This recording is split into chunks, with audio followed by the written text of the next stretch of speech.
दोस्तों नमस्कार, मैं हूं फराज चौधरी। आप देख रहे हैं India fine news. Petrol diesel के दामों से आम आदमी बहुत ज्यादा परेशान है। लगभग 90 रुपए से ऊपर देश की राजधानी दिल्ली में पेट्रोल बेचा जा रहा है, तो कई राज्यों में आपको पता है 100 तक ये जा चुका है। मगर अब एक बहुत बड़ी खबर सामने आई है जो मैं आपको बताने जा रहा हूं, जिसमें दो सरकारी अफसरों ने खुलासा किया है कि सरकार ने तेल कंपनियों से ये कहा है कि जब तक चुनाव है तेल के दामों को मत बढ़ाइए, उन्हें घटा दीजिए। ये एक बहुत बड़ा खुलासा हुआ है कि सरकार की राजनीति सामने आई है, जहां उन्होंने ये कहा है तेल कंपनियों से कि अब सारे तेल के दामों पर आप रोक लगा दीजिए, जो उन पर उनके प्राइस बढ़ रहे हैं उन पर रोक लगा दीजिए। मैं आपको हेडलाइन दिखा रहा हूं, जनसत्ता में खबर छपी है, चुनाव तक नहीं बढ़ेंगे पेट्रोल डीजल के दाम, कंपनियों ने लगाई समीक्षा पर अंतरिम रोक। अब खबर क्या है, अब आप वो सुनिए।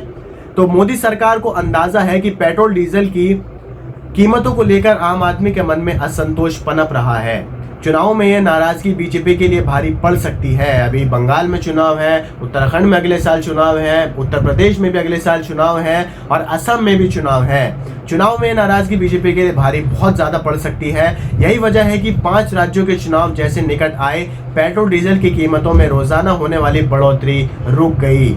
एक रिपोर्ट की माने तो सरकार से जुड़े दो अफसरों ने यह बताया कि लगता है कि केंद्र ने अनौपचारिक तौर पर तेल कंपनियों को कहा है कि कुछ समय के लिए पेट्रोल डीजल की कीमतों बढ़ोतरी को टाल दिया जाए। मतलब जो लगातार रोजाना तेल की कीमतों पर बढ़ोतरी हो रही है उसको रोक दिया जाए जब तक चुनाव नहीं हो जाते। जो 5 राज्यों में चुनाव है, जब तक वो पूरे नहीं हो जाते हैं, इन सारी कीमतों जो बढ़ रही हैं उन पर रोक लगा दीजिए। रिपोर्ट के मुताबिक राजनीतिक दबाव के चलते ही तेल कंपनियों ने रोजाना की जाने वाली बढ़ोतरी पर फिलहाल अंकुश लगा दिया है। इसकी वजह से कुछ समय के लिए लेकिन राहत तो आम आदमी को मिल ही गई है।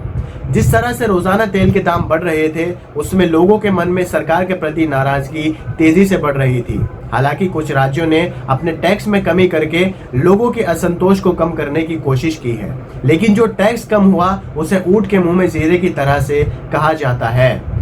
अब आगे बात आती है कि मंगलवार को दिल्ली में पेट्रोल का दाम 91.17 रुपए जबकि डीजल का दाम 81.47 रुपए प्रति लीटर रहा। मुंबई में पेट्रोल की कीमत 97 रुपए व डीजल की कीमत 88 रुपए प्रति लीटर थी। 97 थी मुंबई में पेट्रोल की कीमत। तेल कंपनियां रोजाना सुबह 6 बजे पेट्रोल और डीजल की कीमतों में बदलाव करती हैं। पेट्रोल और डीजल के दाम में एक्साइज ड्यूटी, डीलर कमीशन और अन्य चीजें जोड़ने के बाद इसका दाम लगभग दुगना हो जाता है। इन्हीं मानकों के आधार पर पेट्रोल रेट और डीजल रेट रोज तय करने का काम तेल कंपनियां करती हैं। इसके बाद गौरतलब है कि तेल की कीमतों को लेकर कांग्रेस प्रमुख सोनिया गांधी ने पीएम मोदी को पत्र लिखा था।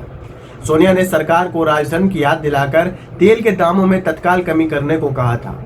उधर पेट्रोलियम मंत्री धर्मेंद्र प्रधान ने इसके लिए तेल उत्पादक देशों को जिम्मेदार ठहराया था, जो कि हमेशा से होता है। जब भी हमारे देश में पेट्रोल डीजल के दाम इतने ज्यादा बढ़ते हैं, जो कि इस बार इतने ज्यादा बढ़ रहे हैं जहां 100 को छू रहा है, तो हमारे देश के जो नेता होते हैं वो तेल जो गल्फ कंट्रीज है जहां से तेल उत्पाद हो रहा है वहां उन पर इल्जाम लगा देते हैं कि भाई वहीं से तेल महंगा आ रहा है। मगर गौरतलब ये है, यहाँ देखने की बात यह है कि जब क्रूड ऑयल सस्ता था, जब कच्चे तेल की कीमत बहुत सस्ती थी, जब भी हमारे देश में पेट्रोल और डीजल महंगा बेचा जा रहा था, तो आखिर इसमें गलती किसकी देखी जाए।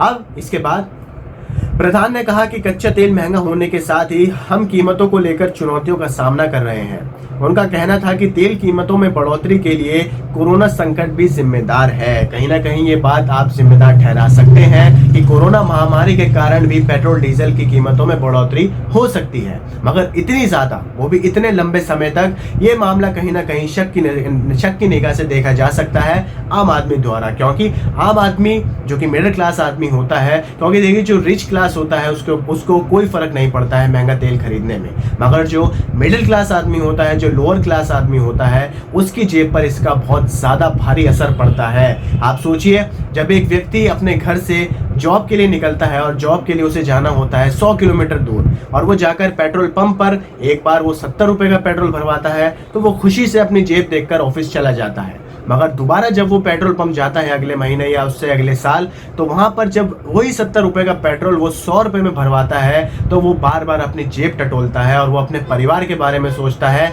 कि आखिर मैं अपने परिवार का पालन पोषण कैसे करूंगा।